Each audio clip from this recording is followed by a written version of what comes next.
नमस्कार, सुदर्शन न्यूज देख रहे हैं आप। समय जवाब तो चाहिए का मैं आपके साथ आशीष प्रमोद गोस्वामी। आज बात एक ऐसे खुलासे की जिसने दक्षिण एशिया समेत पूरी दुनिया को झकझोर कर रख दिया है। दरअसल अमेरिकी राष्ट्रपति डोनाल्ड ट्रंप ने दावा किया है कि पाकिस्तान, चीन, रूस और उत्तर कोरिया ये चार देश गुप्त रूप से लगातार परमाणु परीक्षण कर रहे हैं। मतलब वो सब कुछ फिर से शुरू हो चुका है जो कभी कोल्ड वॉर के जमाने में दुनिया को तबाही के मुहाने तक ले गया था।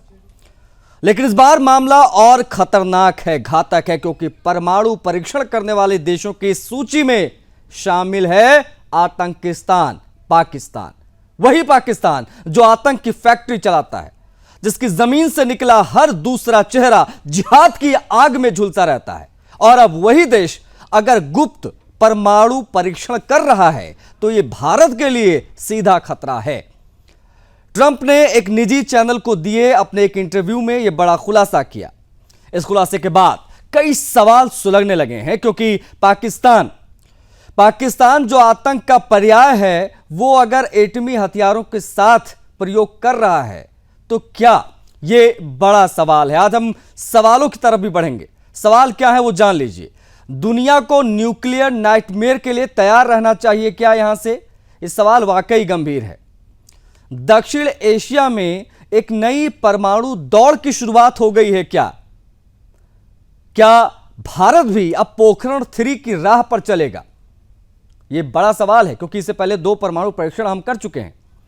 ट्रंप का यह बयान क्या अगले विश्व युद्ध की आहट है? क्योंकि तमाम उन विध्वंसकारी देशों का नाम उन्होंने लिया है जो इन चीजों के लिए जाने जाते हैं। ट्रंप का यह बयान अगले विश्व युद्ध की आहट है, बड़ा सवाल। इसके साथ साथ में एक बेहद महत्वपूर्ण सवाल यह है कि परमाणु ब्लफिंग और शक्ति प्रदर्शन की कोशिश तो नहीं कर रहे हैं तमाम देश या डोनाल्ड ट्रंप खुद, क्योंकि उन्होंने कहा है कि भाई मैं भी अब करने जा रहा हूं इस प्रकार के प्रयास, हम लोग भी जो है परमाणु परीक्षण करेंगे। इन सबके बीच सबसे बड़ा सवाल एक यह भी है कि क्या भारत तैयार है किसी भी सिचुएशन से निपटने के लिए? देखिए, दुनिया बदल रही है, लेकिन इस बार बदलाव की दिशा थोड़ी खतरनाक है। थोड़ी क्या, बहुत ज्यादा खतरनाक है। रूस की महत्वाकांक्षा है, चीन की चालबाजी है, उत्तर कोरिया की सनक आप सभी जानते हैं, और पाकिस्तान की गद्दारी और आतंक आपको बताने की आवश्यकता नहीं है। यह बहुत भयानक गठजोड़ है जो किसी दिन इंसानियत को राख बना सकता है, इस बात से इनकार नहीं कर सकते। आज चर्चा करेंगे, ऐसे हर पहलू की बात होगी, लेकिन उससे पहले आपको डोनाल्ड ट्रंप का वो इंटरव्यू दिखाएंगे जिसमें वो परमाणु परीक्षण से जुड़े ये खुलासे कर रहे हैं। क्या कहा इस इंटरव्यू में डोनाल्ड ट्रंप ने, वो देखिए पहले। Russia's testing and China's testing, but they don't talk about it. You know, we're a open society. We're different. We talk about it. We have to talk about it because otherwise you people are going to report. They don't have reporters that are going to be writing about it. We do. No, we're going to test because they test and others test. And certainly North Korea's been testing. Pakistan's been testing. Not nuclear weapons, is my understanding. North Korea has, but not nuclear weapons. They don't weapons. go and tell you about it. And, you know, as powerful as they are, this is a big world. You don't necessarily know where they're testing. They test way underground where people don't know exactly what's happening with the test. You feel a little bit of a vibration. They test, and we don't test. We have to test. And Russia did make a, you know, little bit of a threat the other day when they said they were going to do certain forms of a different level of testing.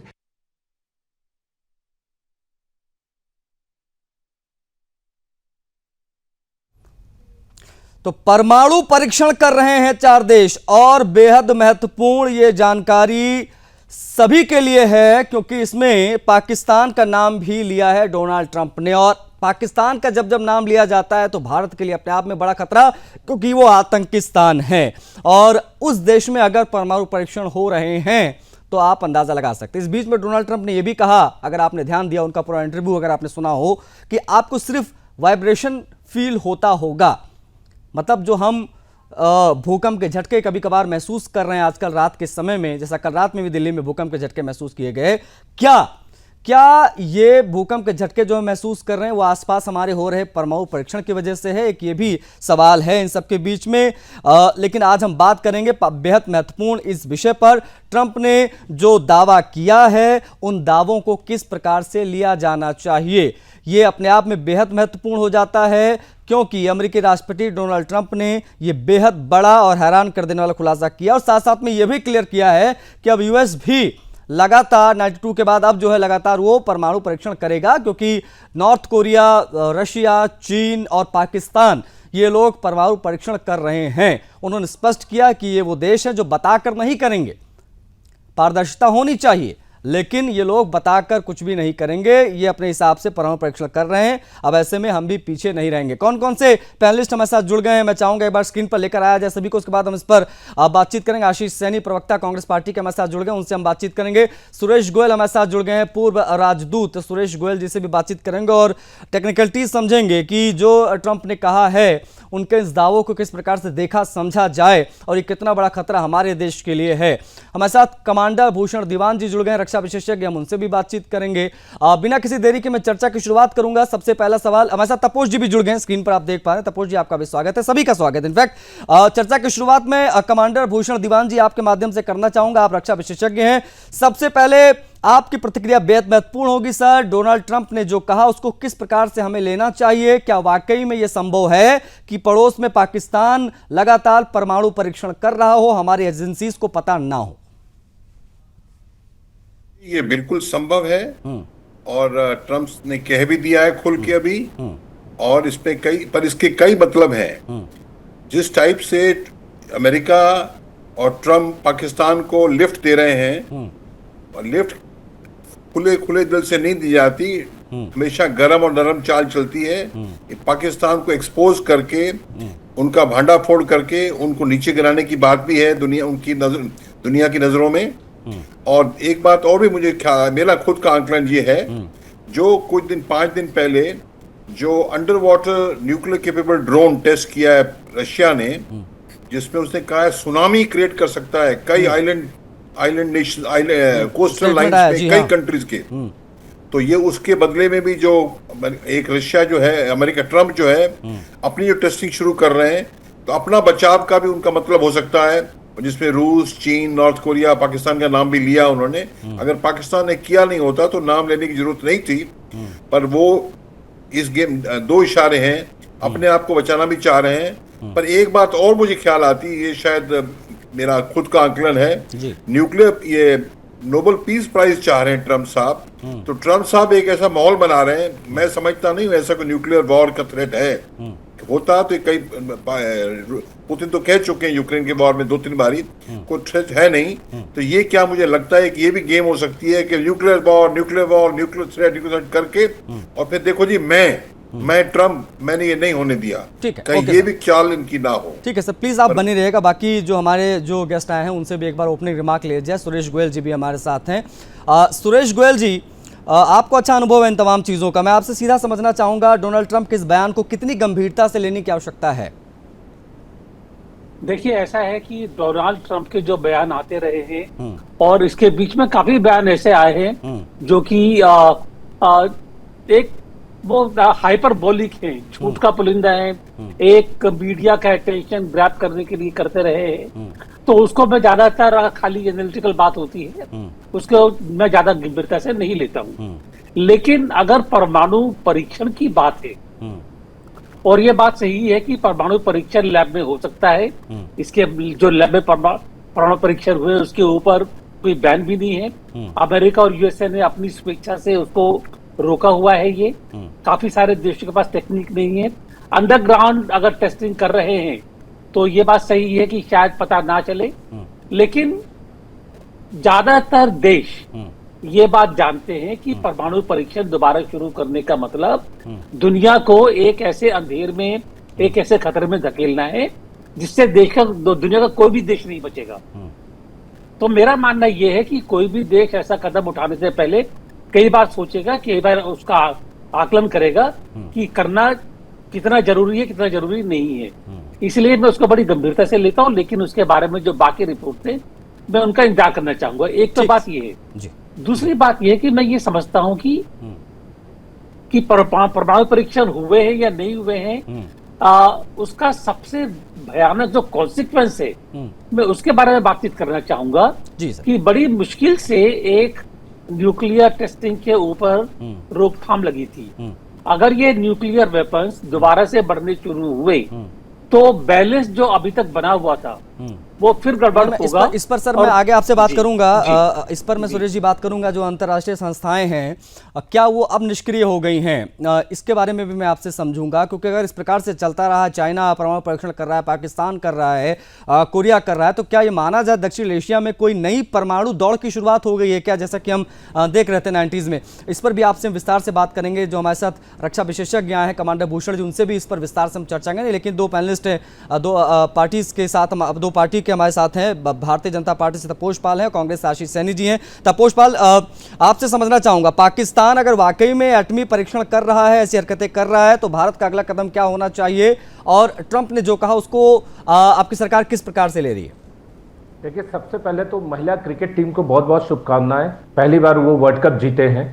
और देखिए, जो Trump की बातें अगर आप कर रहे हैं और ट्रंप की इस बात को अगर हम लेते हैं तो देखिए, इसके सच है और झूठ है। अगर सच की बात लेते हैं तो अगर पाकिस्तान ये परमाणु परीक्षण कर रहा है तो मुख्य बात यह है कि वो डरा किसको रहा है, किसको दिखाने के लिए कर रहा है, और कौन सी वो सिक्योरिटी बनाए। क्योंकि वो चाइना को दिखा रहा है, वो इंडिया को डराने की कोशिश कर रहा है, क्यों वो अफगानिस्तान को डराने की कोशिश कर रहा है। क्योंकि इस समय वर्तमान स्थिति में अगर पाकिस्तान को कोई मार रहा है और सबसे ज्यादा क्षति कर रहा है वो है अफगानिस्तान। अफगानिस्तान डायरेक्टली पाकिस्तान को मारे जा रहा है, उनके सैनिकों को मार रहा है, उनके कॉन्वॉयज को उड़ा रहा है और डायरेक्टली बीएलए के साथ मिलकर काम कर रहा है। और इंटरनली अगर देखिए तो टीएलपी जो है उसके अगेंस्ट में, लब्बैक उसके अगेंस्ट में खड़ी है, बीएलएफ अब उसके सैनिकों को मार रहा है पाकिस्तान की। तो कहने का यह तात्पर्य है कि अगर पाकिस्तान परमाणु परीक्षण करके वो किसको डराने की कोशिश कर रहा है, पहले पाकिस्तान इस चीज का मैसेज पहले दे दे।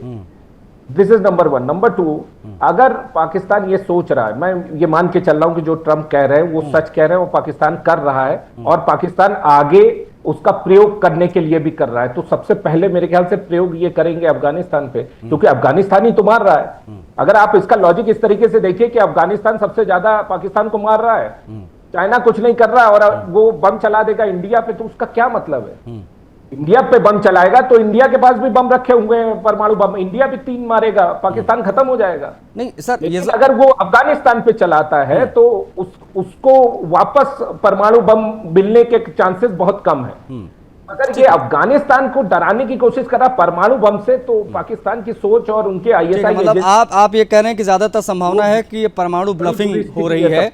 नहीं ठीक है, मैं समझ गया। मैं अब इस पर और हम विस्तार से बात करेंगे, प्लीज आप बने रहिएगा। आशीष सैनी जी हैं हमारे साथ, कांग्रेस पार्टी के स्पोक्स पर्सन है।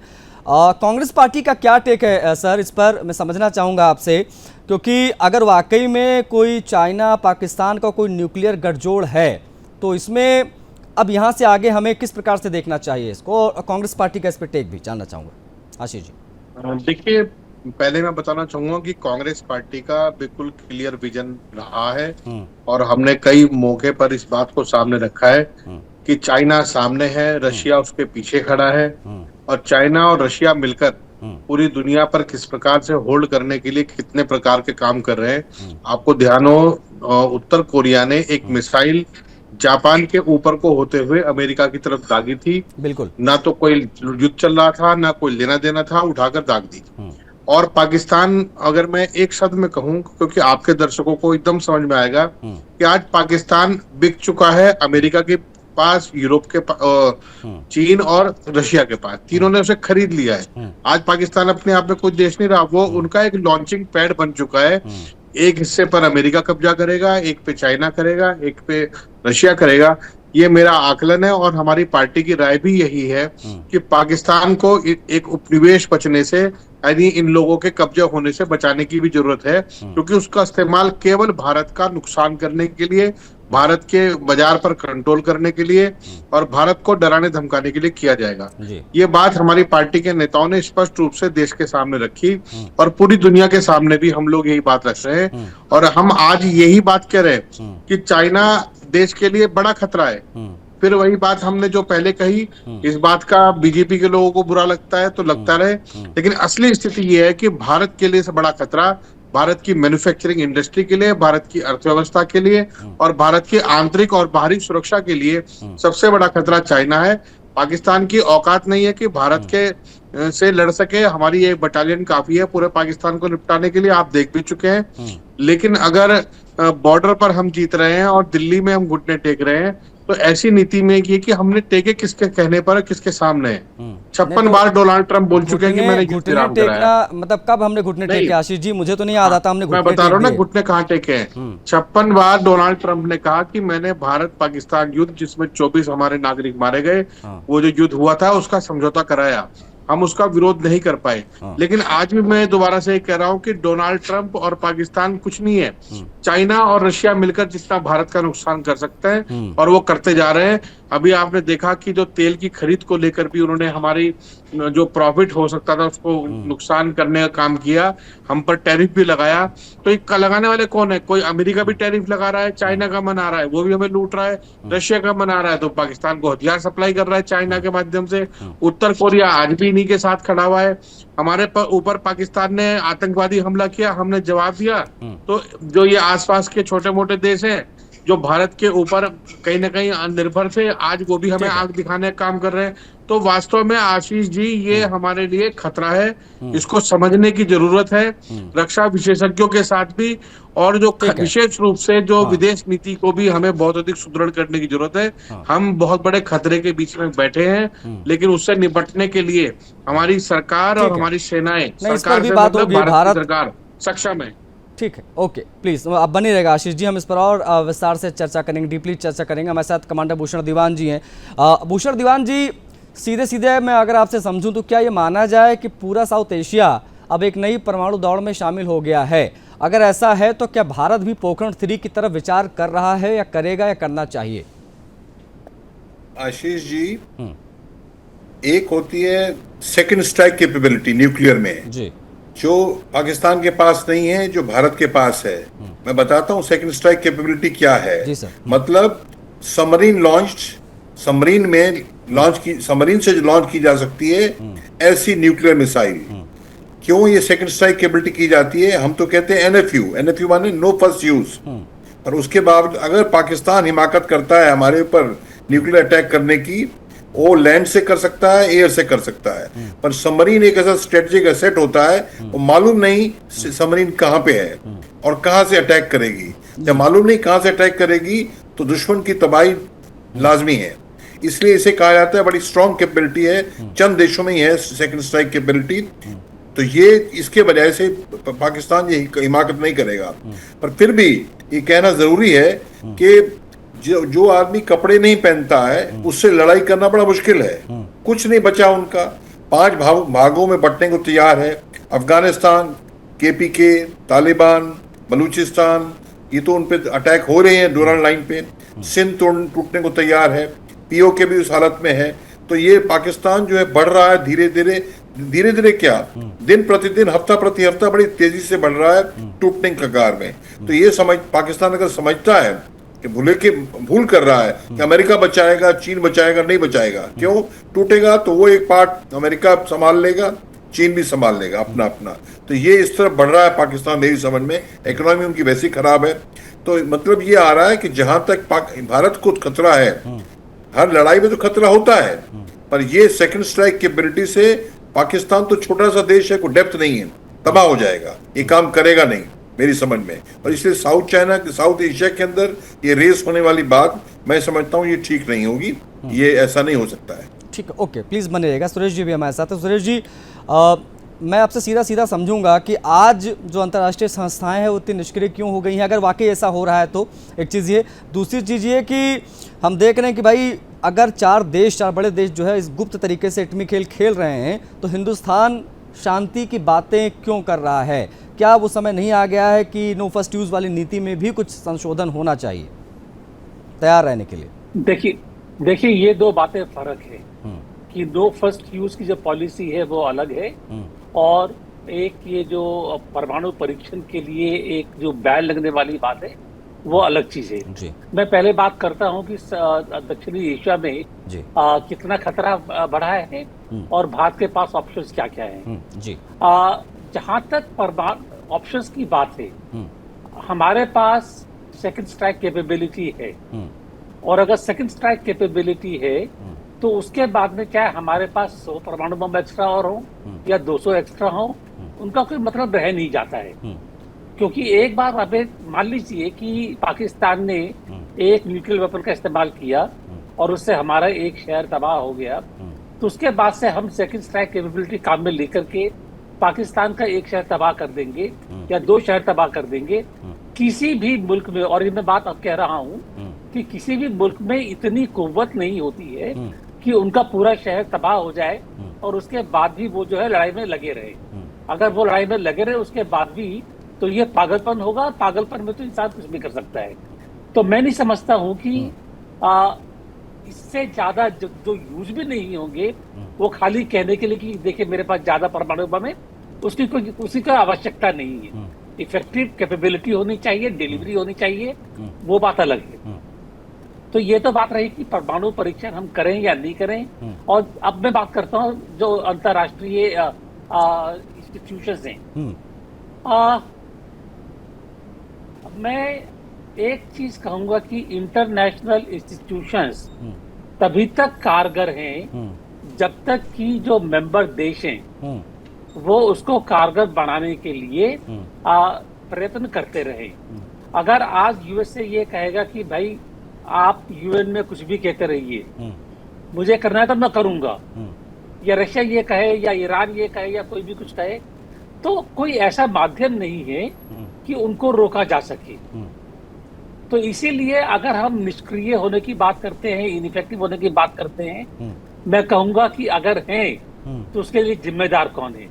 वही मेंबर स्टेट्स, जो कि खाली अपना देखते हैं कि मेरा क्या कर रहा हूं, मेरा पॉलिटिकल एक इमेज क्या होनी चाहिए, उसकी बात कर रहा हूं। एक जो बड़ा एक जो होना चाहिए कि स्टेबिलिटी किस चीज में है, क्या नहीं होना चाहिए। अब मैं काफी सारी चीजें ऐसी हो रही हैं जहां पर कि अंतरराष्ट्रीय इंस्टीट्यूशन बिल्कुल नाकाम हो गए। गाजा को देख लीजिए आप, यूक्रेन को देख लीजिए आप, वेनेजुएला के लिए जो हो रहा है उसको देख लीजिए आप, साउथ ईस्ट एशिया में के ये फिलीपाइंस और फिलीपाइंस और चाइना का देख लीजिए आप। तो काफी सारी चीजें ऐसी हो रही है जिससे दुख होता है। लेकिन दरअसल बात ये है कि लंबे अरसे के बाद ऐसा हो रहा है जब नहीं, ऐसा दिख भी रहा सर। ये जो आज संयुक्त राष्ट्र की पहले बड़ी बातें होती थी, संयुक्त राष्ट्र अब कुछ शक्तिशाली देशों के लिए एक मंच बनकर रह गया है, ऐसा जो है वो प्रतीत हो रहा है। क्योंकि अगर रूस का ये बयान आना, जैसा कि अभी भूषण जी ने कहा कि भाई वो बयान दे रहा कि हमारे पास इस प्रकार की सबमरीन्स, इस प्रकार की शक्तियां हैं कि हम जो तटीय देश हैं उनको तबाह कर सकते हैं, इतनी पावरफुल, इस प्रकार के बयान अगर दिए जा रहे हैं तो इसको किस प्रकार से देखा जाए, इस पर भी हम विस्तार से बात करेंगे। और भारत कितना तैयार है किसी भी परिस्थिति से निपटने के लिए, हम सरकार के जो प्रवक्ता हैं, बीजेपी पार्टी के जो प्रवक्ता हैं तपोज जी, उनसे भी हम समझेंगे। तो 4 देशों का नाम लिया डोनाल्ड ट्रंप ने, कहा कि यहां पर गुप्त तरीके से परमाणु परीक्षण के जो हैं खेल वो खेले जा रहे हैं और लगातार परमाणु परीक्षण ये तमाम देश कर रहे हैं, जिसमें रूस का उन्होंने नाम लिया, चीन का नाम लिया, उत्तर कोरिया का नाम लिया और पाकिस्तान, चीन का, इन सभी के बारे में उन्होंने बताया कि यहाँ लगातार परमाणु परीक्षण जारी है और हम लोग भी अब परमाणु परीक्षण करेंगे। एनीवेज, हम इस पर आज बात कर रहे हैं कि ये सब कुछ भारत के लिए कितना बड़ा खतरा है।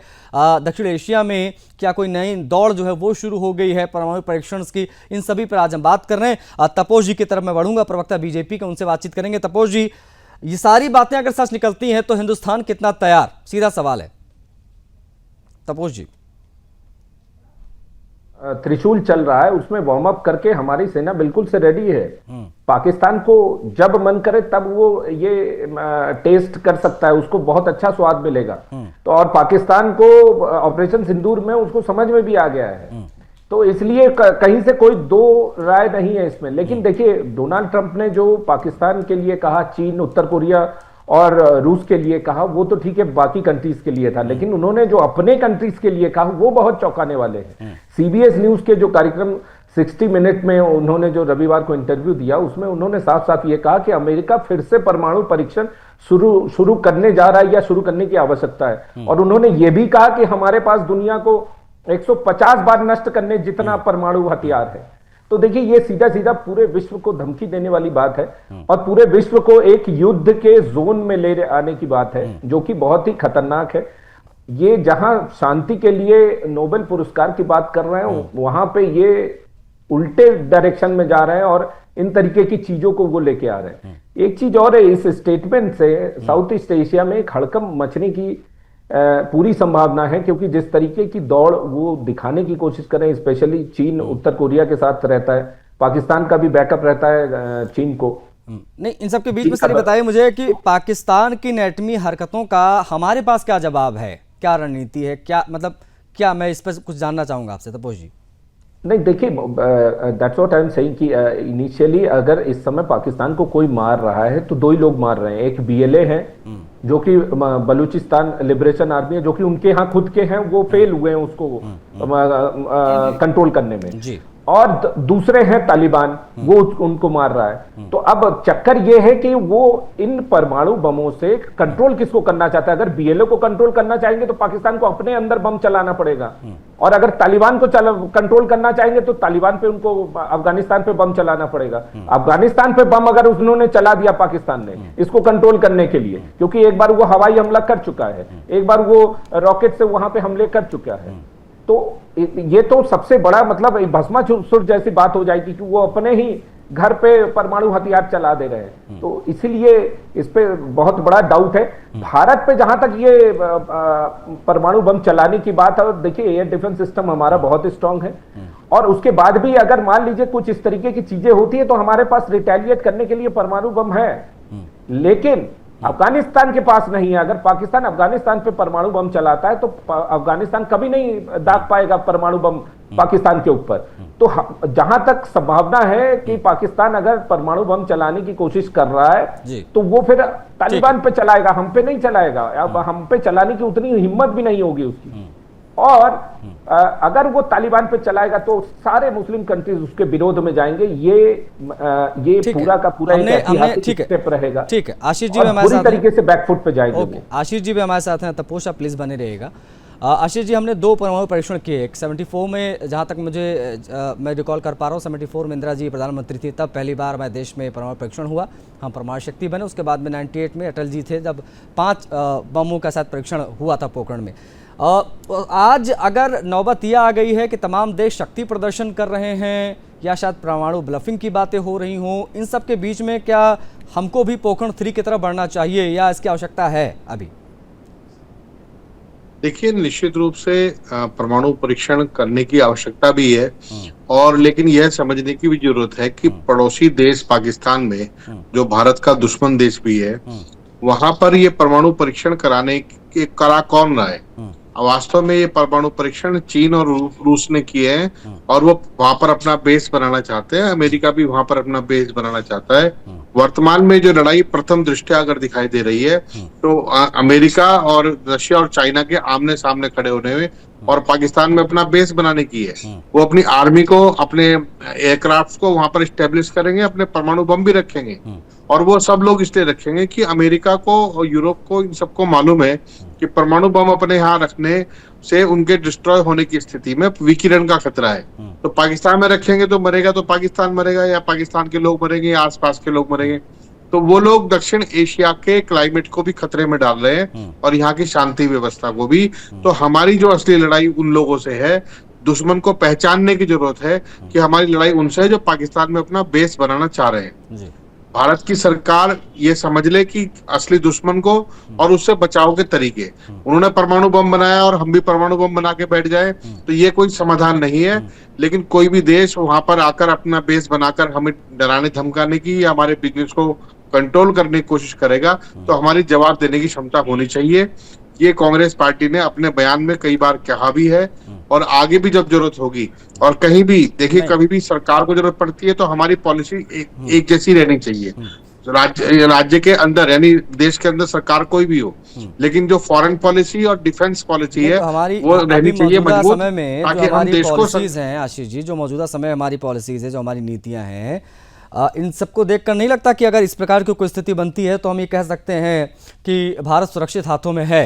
मौजूदा समय में हम हर चीज में सक्षम है जवाब देने के लिए, कोई भी ठोस रणनीति की बात हो या अंतर्राष्ट्रीय दबाव की बात हो, हम तैयार हैं। मैं वही बता रहा था कि भारत की सरकार और भारत की सेना, ये दोनों इस स्थिति में है कि हम किसी भी संभावित खतरे से टकराने की क्षमता रखते हैं। लेकिन जहां पर गड़बड़ है, मैंने इशारा कर दिया है, आज उसका चर्चा करने का विषय नहीं है। आप समझ सकते हैं कि किसने विदेश नीति को किस तरह से कमजोर किया है। उन लोगों को आज समझने की जरूरत है कि विदेश नीति भारत की सुरक्षा के लिहाज से बने, आपके गले पड़ने की नीति के अनुसार नहीं। ठीक है, ओके। हमारे साथ रक्षा विशेषज्ञ भी हैं भूषण जी, उनसे भी हम बातचीत करेंगे। भूषण जी, ट्रंप का ये बयान क्या ये माना जाए, क्योंकि ट्रंप का बयान का मतलब ये है कि तमाम बड़ी शक्तियां जो हैं दुनिया की, इसमें रूस भी है, चाइना भी है, यूएस खुद कह रहा है कि मैं भी करने जा रहा हूं, हमारा देश भी करने जा रहा है, क्या ये अगली विश्व युद्ध की तरफ कोई इशारा है? क्या ये हाइपोथेटिकल बात करना यहाँ पर सही है, या ये माना जाए कि ये परमाणु ब्लफिंग या कोई शक्ति प्रदर्शन की भी कोशिश होती है इस प्रकार का बयान देकर? देखिए आशीष जी, ये बिल्कुल सही बात है। ट्रंप जी का ये गैर जिम्मेवाराना सलूक है, क्योंकि अगर ये ऐसा है सर, तो दुनिया को आप एक न्यूक्लियर नाइटमेयर के लिए तैयार रहना चाहिए अगर इस पैमाने पर परीक्षण हो रहे हैं तो। सर सही कह रहे हैं आप, पर आप जरा सी चीज देखें, अगर इंडिया और पाकिस्तान में न्यूक्लियर युद्ध छिड़ता है, पाकिस्तान तो कितना छोटा देश है, वो तबाह हो जाएगा। और छोड़िए, जो एक छोटे से न्यूक्लियर बम जो हिरोशिमा नागासाकी में 1945 में हुआ, 70 साल 80 साल पहले हुआ, उतनी कैपेबिलिटी का भी बम अगर इंडिया पाकिस्तान आपस में छोड़े, कोई भी छोड़े, आप समझिए 20-30 साल तक कई जगह पे सूरज नहीं आएगा। कई जगह नहीं, दुनिया के कई जगह पे भूखमरी हो सकती है। क्यों? जब लाइट नहीं होगी तो फसल नहीं होगी, इतनी तबाही है। और उसके ऊपर हद है बेशर्मी की। ट्रंप साहब कहते हैं खुल के, हम तो दुनिया को 150 बार तबाह कर सकते हैं। ठीक है, डिटरेंस होता है, यही डिटरेंस है कि तुम करोगे तो बचोगे नहीं, तुमको मुंह तोड़ जवाब मिलेगा, तो इसमें नहीं करते लोग। पर ये जो डिटरेंस की हद हो गई, और ट्रंप साहब इस टाइप की चीजें, जो लिमिट, जो सेल्फ कंट्रोल था, उसको हटा के पूरी दुनिया को एक डेंजरस मोड पे, डेंजरस खाई में धकेल रहे हैं। मैं तो फिर भी कहता हूं, ये शायद ट्रंप साहब का जो भी करते रहते हैं ये ड्रामा, ये उस ड्रामे। और सेकेंडली एक बात और भी ये बताऊं आपको, जी। अभी उनकी इकोनॉमी में काफी रिसेशन आ रहा है, जो रिसेशन के उन्होंने टेरिफ बॉम्ब छोड़े हैं, कई और बॉम्ब छोड़े हैं, चीन उनको दबा रहा है। उस हिसाब से कहीं गड़बड़ी वो अमेरिका ही ना कर बैठे, गड़बड़ी वही करता है। क्या है, खिसियानी बिल्ली खंबा नोचे। गड़बड़ी वही करता है जो लड़ नहीं सकता है, जिसको अकस्मात कुछ दिखाना है।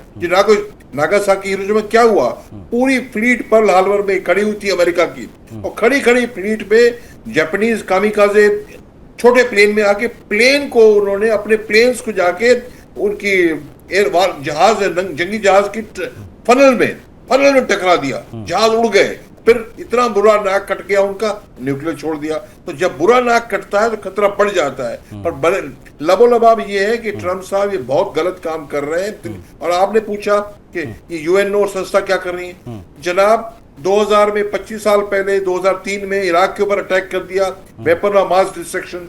जनाब, सिक्योरिटी काउंसिल का रेजोल्यूशन ले लिया, मतलब वो तो हमारी स्टेनो बन गए भाई। वो कुछ खुद नहीं कर सकते, वो स्टेनो है, वो लिख देते हैं और आपको हरी से ग्रीन सिग्नल दे देते हैं। हमें तो यूएनओ ने कहा है, हमने अटैक कर दिया। तो ये तो 25 साल से हाल हो रहा है, इनकी कोई कैपेबिलिटी नहीं है यूएनओ की, जो पैसा इनके ऊपर है। मैं खुद गया था जेनेवा में, छोटी सी बात बोल दूं, 2019 में एक सेमिनार के लिए 3 दिन की, बिजनेस एंड ह्यूमन राइट्स, मेरा पीएचडी का टॉपिक था। आप मैं सरप्राइज हो गया। बड़े ह्यूमन राइट्स का जो ऑफिस है, डब्ल्यूटीओ का भी है, इतना ऊंचा एलिवेटर है, जिसके मॉल भी होता है ना, एस्केलेटर जो है वो बंद पड़े हैं। मैंने पूछा, भाई तुम ये 4-5 छोटे लिफ्ट में हमें भेज रहे हो सेकंड फ्लोर में, इतने एस्केलेटर बंद क्यों पड़े? वो कहते जनाब पैसा ही नहीं है। जो पैसा ही नहीं दे रहा अमेरिका, यूएनओ कहां से चलेगी? ये हाल है। मेरे पास समय इतना ही था। आप सभी जुड़े, बहुत आभार आप सभी का चर्चा में शामिल होने के लिए। तपोज जी बहुत आभार आपका, आशीष जी, भूषण जी आपका भी बहुत आभार, और सुरेश जी ने भी समय दिया, उनका भी बहुत आभार। देखिए, ट्रंप ने दावा किया एक इंटरव्यू में कि पाकिस्तान, चीन, रूस, उत्तर कोरिया विशेष तौर पर, ये चारों लगातार गुप्त तरीके से परमाणु परीक्षण कर रहे हैं। मतलब वो सब कुछ फिर से शुरू हो चुका है जो कभी कोल्ड वॉर के ज़माने में दुनिया को तबाही के मुहानत लेकर गया था। लेकिन अगर इस सिचुएशन बनती है तो हिंदुस्तान कितना तैयार है, इसको ध्यान में रखते हुए हमने चर्चा की। इस कार्यक्रम में इतना ही, मुझे आज्ञा दीजिए। जय हिंद।